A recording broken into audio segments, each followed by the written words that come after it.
অনেকেই আমরা মনে করি আদালতে উকিল সাহেব কথার ফেরে ফেলে আপনার অভিযোগের সত্যতা প্রমাণ করে আপনার জন্য রায় বা আদেশ নিয়ে আসবে। কিন্তু বাস্তবে ঘটনাটা এরকম ঘটে না। আদালত আপনার অভিযোগের ভিত্তিতেই শুধুমাত্র রায় কিংবা ডিক্রি প্রদান করে না।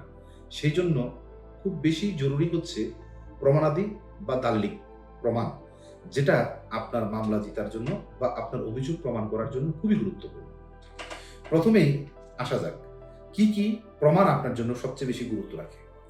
প্রথমত, আপনি প্রবাসে থাকা অবস্থায় যদি লেনদেন করেন, সেই ক্ষেত্রে আপনি প্রবাস থেকে ব্যাংকের মাধ্যমে যে টাকা পাঠিয়েছেন, সেই ব্যাংক ডকুমেন্টসটা একটি শক্তিশালী এবং গুরুত্বপূর্ণ প্রমাণ হিসেবে আদালতে উপস্থাপন করা যায়। দ্বিতীয়ত, লিখিত চুক্তি কিংবা দলিল দস্তাবেজ।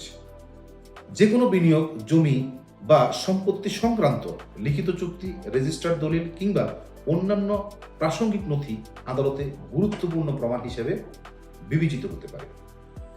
ইলেকট্রিক যোগাযোগ, ইলেকট্রনিক্স মাধ্যমে যেসব যোগাযোগ আমরা করে থাকি, ইমেইল কিংবা হোয়াটসঅ্যাপ, এগুলো বর্তমান আইন সংশোধন করে সরকার কিন্তু অ্যামেন্ডমেন্ট করার কারণে অ্যাডমিটেড এই ইলেকট্রনিক্স ডকুমেন্টস। সো আপনার ইমেইল, দলিল দস্তাবেজ কিংবা ডিজিটাল যোগাযোগ মাধ্যমের যে কোনো কিছু আদালতে সাবমিট করতে পারেন। এবং অন্যান্য প্রাসঙ্গিক বা সহায়ক প্রমাণ, নথি, সাক্ষ্য কিংবা অন্যান্য যে কোনো শক্তিশালী প্রমাণ আদালতে আপনার অভিযোগ প্রমাণের ক্ষেত্রে গুরুত্বপূর্ণ ভূমিকা পালন করে। সুতরাং মনে রাখবেন, আদালতে শুধুমাত্র অভিযোগ নয়, প্রমাণই সবচাইতে বেশি গুরুত্ব পায়। আর প্রতিটি লেনদেনের নথি সংরক্ষণ করুন এবং প্রয়োজনে আইনজীবীর পরামর্শ নেন। ভালো থাকুন, সুস্থ থাকুন, নিরাপদ থাকুন। আসসালামু আলাইকুম।